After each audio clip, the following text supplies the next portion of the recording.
Oke, di video kali ini kita akan membahas mengenai manajemen master data. Nah, apa itu master data? Singkatnya, master data merupakan data utama yang kita butuhkan untuk menjalankan bisnis seperti produk apa yang akan kita jual, kemudian pemasok tempat kita membeli barang atau yang biasa kita sebut dengan supplier, kemudian pelanggan yang akan bertransaksi dengan kita.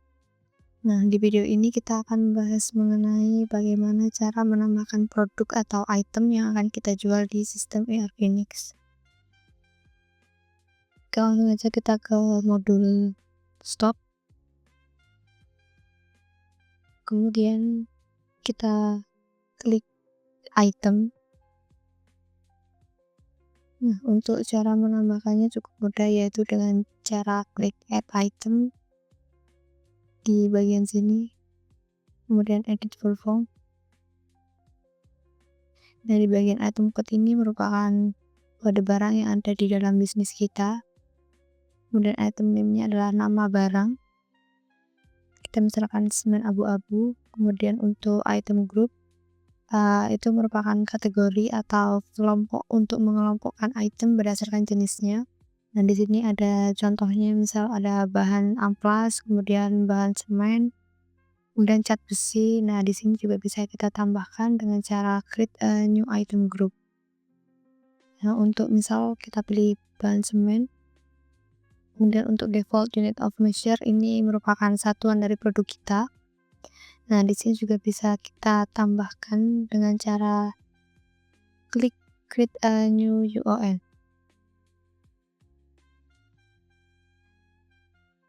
Oke, kemudian di bagian maintain stock, nah di sini itu diklik centang, itu karena barang fisik yang perlu kita stok ini perlu kita klik centang karena sistem akan memperhitungkan stok masuk dan keluar secara otomatis. Nah, tetapi jika barang tersebut merupakan barang jasa, maka tidak perlu kita klik centang. Kemudian untuk opening stock, ini merupakan jumlah stok awal barang yang ada di gudang saat pertama kali kita mulai menggunakan sistem atau menambahkan item baru. Kemudian di bagian valuation rate, ini merupakan harga yang digunakan untuk menghitung nilai barang dalam stok. Nah, ini bisa dibilang sebagai harga pokok barang per unit yang digunakan untuk laporan keuangan dan perhitungan laba rugi nantinya. Kemudian standard selling rate ini merupakan harga jual standar untuk barang. Nah, ini merupakan harga yang biasa kita gunakan untuk menjual barang kepada pelanggan. Nah, ini kita misalkan sebagai 32.000. Kemudian selanjutnya di tab inventory. Nah, di sini ada di bagian sini ada end of life. End of life ini merupakan tanggal kadaluarsa dari barang. Kemudian untuk valuation method, nah di sini bisa dipilih sebagai moving average karena harga barang akan lebih stabil dan realistis dalam menghitung biaya rata barang di gudang ketika kita menggunakan valuation methodnya di moving average. Kemudian di bagian menu tab accounting, di sini kita bisa menambahkan gudang atau warehouse di item yang akan kita tambahkan. Kemudian untuk default warehouse ini bisa kita pilih. Ini juga bisa kita tambahkan dengan cara create a new warehouse. Nah, untuk warehouse name-nya kita misalkan sebagai gudang 1. Bisa kita klik save.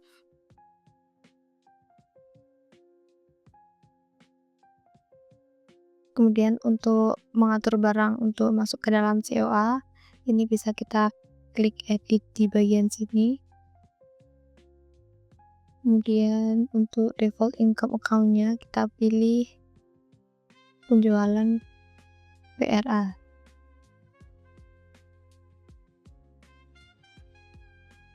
Nah, jadi nanti setiap ada penjualan dengan item ini nanti akan otomatis masuk ke dalam COA yang penjualan. Kemudian kita klik save.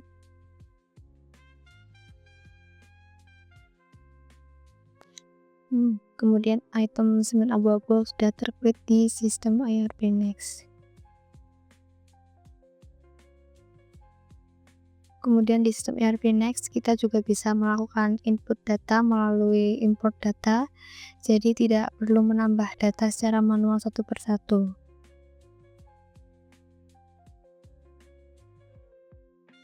Nah, ini bisa kita lakukan melalui data import. Ini bisa kita klikkan saja di bagian sini, kemudian kita klik. Nah, ini kita add data import. Kemudian untuk dokumen type-nya kita pilih item. Kemudian untuk import type-nya adalah insert new records. Nah, insert new records ini digunakan di mana kita akan menambah item baru di item. Kemudian ketika kita menggunakan update existing, ini digunakan untuk update item yang sudah dimasukkan di item. Kemudian kita klik save. Nah, di sini kita harus download template-nya terlebih dahulu. Kita download terlebih dahulu, kemudian kita pastikan untuk file type-nya itu berbentuk Excel.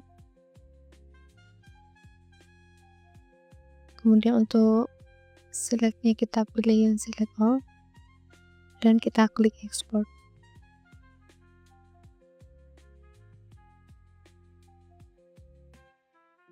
Nah, di sini sudah terdownload, kemudian bisa kita pindah ke spreadsheet-nya.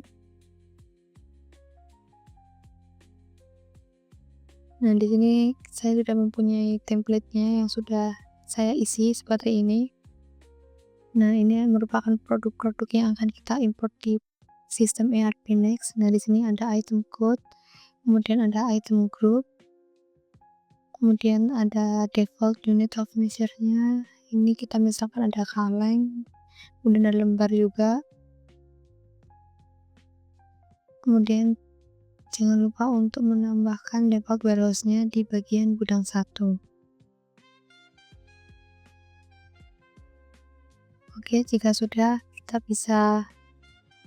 bisa mengcopy link URL-nya. Kemudian untuk private-nya ini kita atur di bagian general access. Ini kita pilih yang anyone with the link, kemudian ini-nya editor, kemudian klik done. Kemudian kita copy lagi URL-nya, kemudian kita masukkan di bagian import from Google Sheet. Nah, ini bisa kita paste aja, kemudian bisa klik save. Nah, ini kita tunggu sampai datanya muncul di bagian preview.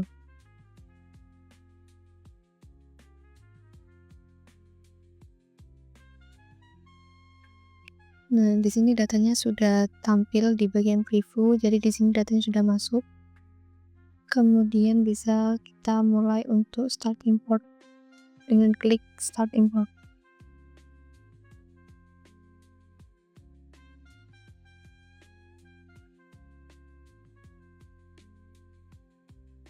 Nah, ini kita tunggu sampai prosesnya selesai.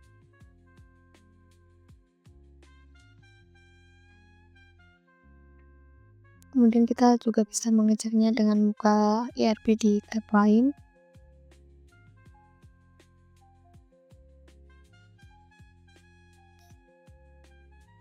Nah, di sini kita bisa cek itemnya, kita klik item.